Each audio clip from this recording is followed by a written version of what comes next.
काली और गोरी बहू की मुंह दिखाई।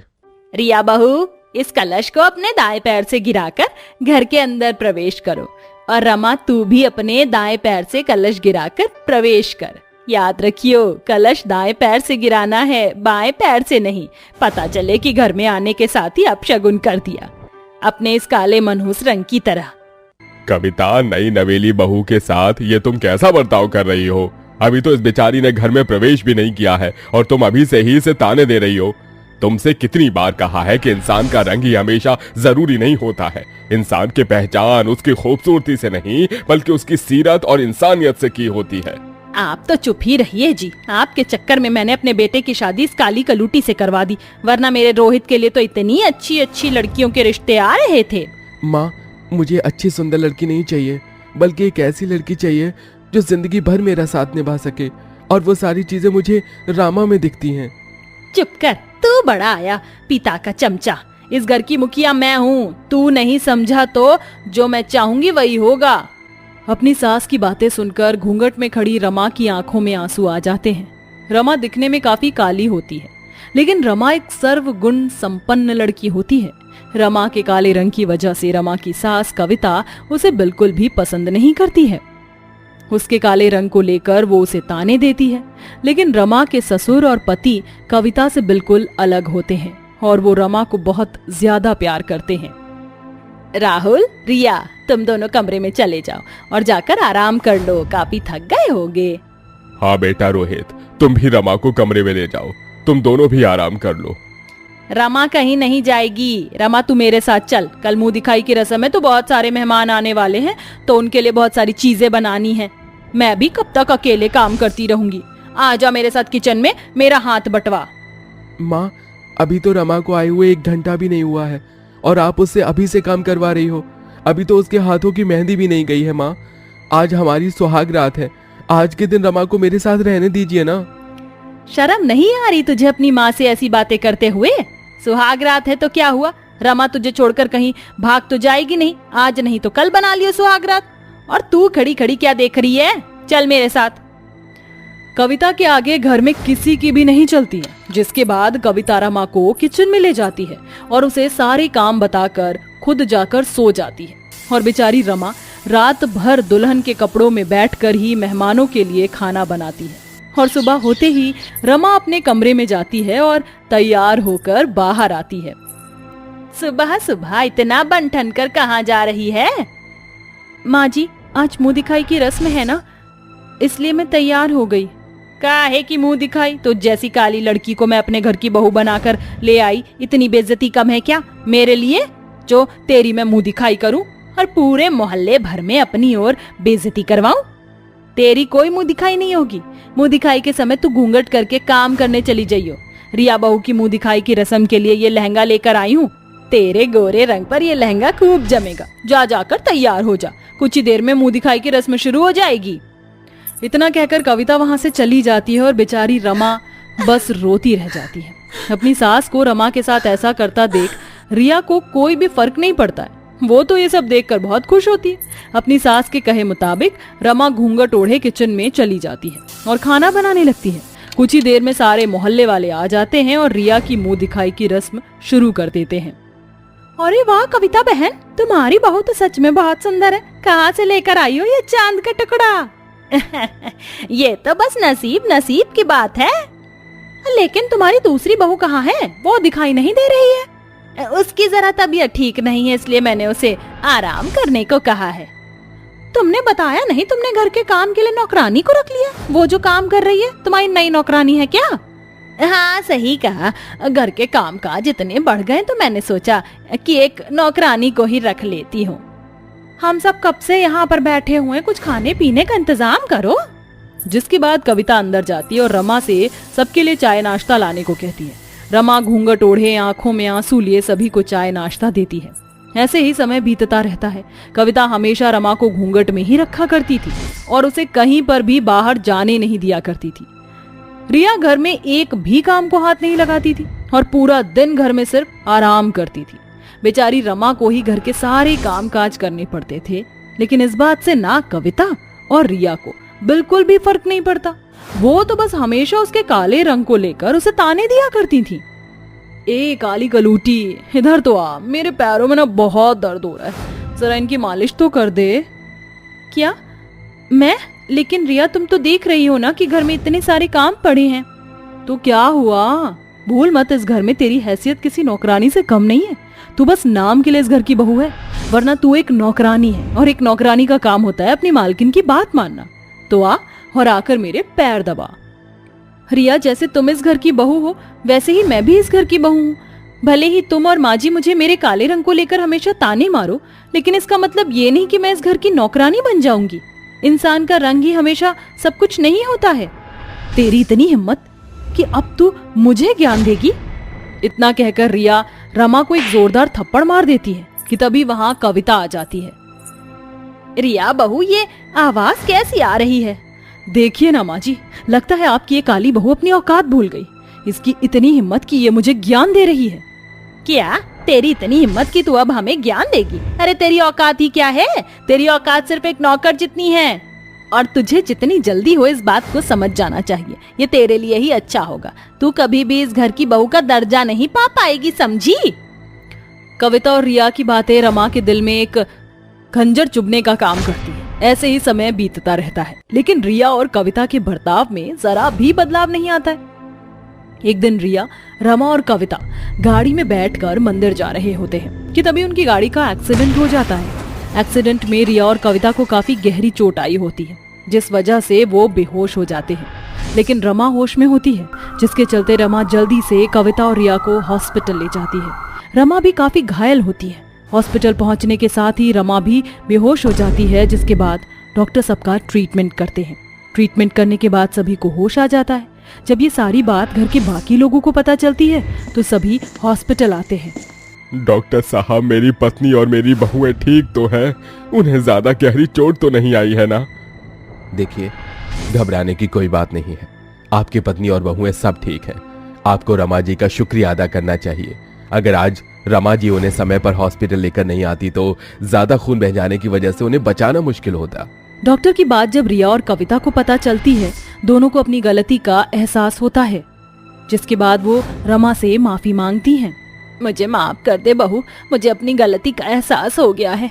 अगर आज तू ना होती तो ना ही मेरी जान बच पाती और ना ही रिया बहू की। अब तुझे इस घूंघट में रहने की कोई जरूरत नहीं है। तू अपनी जिंदगी खुलकर जी सकती है। मुझे भी माफ कर दो। मैंने भी माँ जी के साथ तुम्हारे काले रंग को लेकर तुम्हें बहुत ताने दिए और तुम पर हाथ भी उठाया, लेकिन आज के बाद मैं कभी भी ऐसा नहीं करूंगी। हम लोग अब सुधर चुके हैं। रिया और कविता की बात सुनकर रमा को काफी खुशी होती है, जिसके बाद रमा दोनों को माफ कर देती है। अब कविता अपनी दोनों बहू को एक सा प्यार करती है और वो सब खुशी खुशी एक साथ रहते हैं। ममता, आशा और कोयल दोनों ही शादी के लायक हो चुकी है। मैंने उन दोनों के लिए रिश्ता ढूंढ लिया है। कोयल के लिए जिस घर में रिश्ता मिला है वो घर काफी अमीर है। लड़का बड़ी सी कंपनी में काम करता है। शादी के बाद हमारी कोयल वहां बहुत खुश रहेगी। लेकिन आशा के लिए जो रिश्ता आया है वो कोमल के रिश्ते जितने अमीर नहीं है। आशा के लिए जो रिश्ता आया है उस परिवार का एक छोटा सा ढाबा है। उन लोगों का गुजारा उस ढाबे की वजह से ही होता है, और उनका एक अपना घर भी है। परिवार ज्यादा अमीर नहीं है, लेकिन मुझे यकीन है ममता कि आशा शादी के बाद वहां खुश रहेगी। अगर हमारी दोनों बेटियां शादी के बाद खुश रहेंगी तो इससे बढ़कर हमारे लिए और क्या हो सकता है। आप उन लोगों को हाँ कर दीजिए। ममता की बात सुनकर सुरेश खुश हो जाता है और जाकर शादी के लिए फौरन हाँ कर देता है। सुरेश की दोनों बेटी आशा और कविता दिखने में काफी सुंदर होती हैं, लेकिन जहां आशा एक अच्छे स्वभाव और नरम दिल की होती है, वहीं कोमल एक लड़की घमंडी होती है। कोयल को हमेशा उसकी खूबसूरती और पैसों का घमंड रहता है। कुछ ही दिनों में ममता और सुरेश अपनी दोनों बेटियों की शादी कर देते हैं। कोयल का ससुराल काफी अमीर होता है, इसीलिए कोयल की जिंदगी शादी के बाद बड़े ही आराम से गुजरती है। लेकिन वहीं आशा का ससुराल कोयल के ससुराल जितना अमीर नहीं होता है, लेकिन इसके बावजूद भी आशा ससुराल में काफी खुश होती है। शादी के बाद आशा अपने घर की जिम्मेदारी के साथ साथ अपनी सास और पति के साथ ढाबे पर भी हाथ बंटवाती थी। ऐसे ही समय बीतता रहता है। एक दिन आशा के ढाबे पर उसकी बहन कोयल अपनी बड़ी सी गाड़ी में अपने पति अभिनव के साथ आती है। अरे आशा, मुझे तो लगता है कि तुम्हारे पति का कोई होटल होगा, लेकिन ये तो ढाबा निकला। तुम अपने पति और सास के साथ इतनी गर्मी में दिन भर इस ढाबे पर काम करती हो। एक तुम हो कि तुम्हें पूरे दिन इतनी मेहनत करनी पड़ती है, और एक मैं हूँ जो पूरा दिन आराम करती हूँ। बड़े ऐशो आराम से गुजारा करती हूँ अपना। रात में पार्टी, दिन में शॉपिंग, वीकेंड्स पर अलग अलग जगह पर घूमना। मैं तो बहुत खुश हूँ, लेकिन मुझे तुम्हारे लिए बहुत बुरा लग रहा है। इसमें बुरा लगने वाली क्या बात है कोयल? तुम्हें इतना अमीर और अच्छा ससुराल मिला है, तुम्हारी सारी ख्वाहिशें पूरी हो रही हैं, ये जानकर मुझे बहुत खुशी मिली है। भगवान करे आगे भी तुम्हारी सारी ख्वाहिशें ऐसे ही पूरी हों। तुम्हारे साथ साथ मैं भी अपने ससुराल में बहुत खुश हूँ। मेरे पति और मेरी सास मुझे बहुत ज्यादा प्यार करते हैं और मेरा बहुत ही ज्यादा ख्याल रखते हैं। लेकिन आशा, सिर्फ प्यार ही सब कुछ नहीं होता है, पैसा भी होता है। पैसे के बिना कुछ भी नहीं है। खैर छोड़ो, तुम्हें कहाँ पैसे की बात समझ आएगी।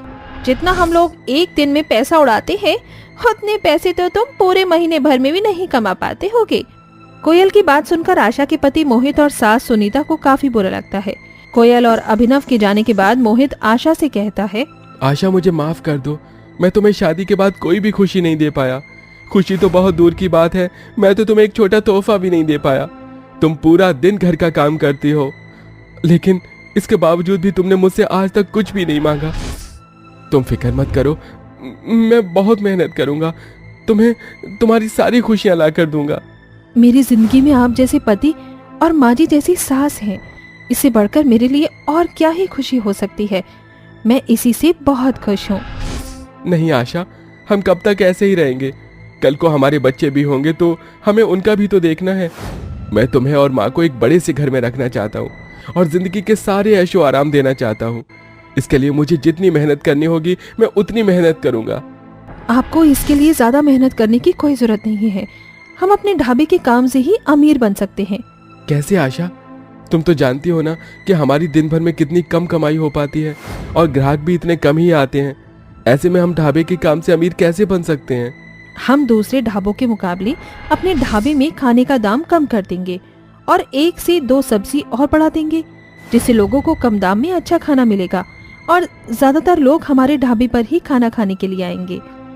मोहित को आशा का आइडिया पसंद आता है, जिसके बाद आशा के कहे मुताबिक ही मोहित करता है और कुछ ही महीनों में मोहित का ढाबा चल पड़ता है। अब हर कोई मोहित के ढाबे पर ही खाना खाने आया करता था, जिससे मोहित की एक बहुत अच्छी खासी कमाई हो जाती है।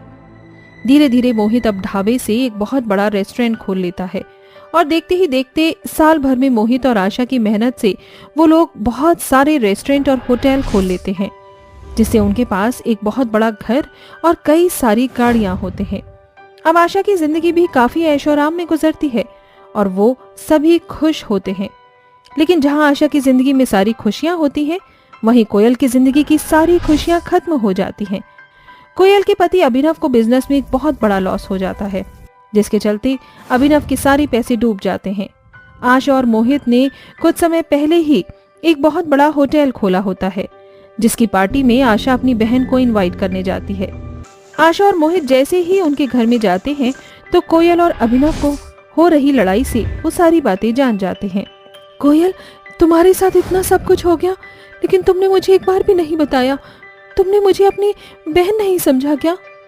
हाँ कोयल और अभिनव, हम तुम्हारी कुछ भी नहीं लगते हैं क्या, जो तुमने हमें कुछ भी नहीं बताया? आशा, मैं तुम्हें किस मुंह से बताती? मैंने तुम्हारी सामने अपनी अमीरी का घमंड किया, तुम्हें नीचा दिखाया। इतना सब कुछ हो जाने के बाद मैं तुम्हारे सामने अपना चेहरा लेकर कैसे आती? इसीलिए मैंने तुम्हें कुछ नहीं बताया। तो जो हुआ उसे भूल जाओ। रात गई बात गई। अब तुम लोगों को फिक्र करने की कोई जरूरत नहीं है, हम लोग हैं ना। हाँ कोयल और अभिनव, आशा बिल्कुल ठीक कह रही है। मैंने कुछ दिन पहले ही एक होटल लिया है और उसकी पार्टी में मैं तुम दोनों को इनवाइट करने के लिए आया था। उस होटल के लिए मुझे एक मैनेजर की जरूरत थी। तो अभिनव, अगर तुम्हें कोई प्रॉब्लम ना हो तो तुम मेरे होटल में मैनेजर की जॉब करना पसंद करोगे? अरे इसमें पूछने की क्या बात है, तुमने इतनी परेशानी में आकर मदद की है अगर तुम ना होते तो न जाने हम दोनों का क्या होता।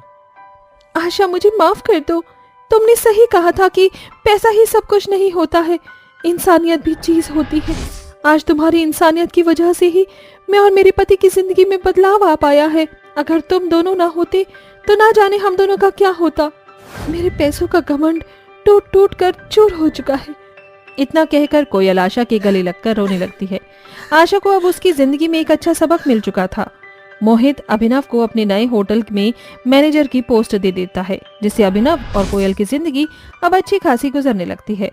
अब दोनों बहनों में काफी प्यार होता है और दोनों ही साथ मिलकर खुशी खुशी रहने लगती हैं।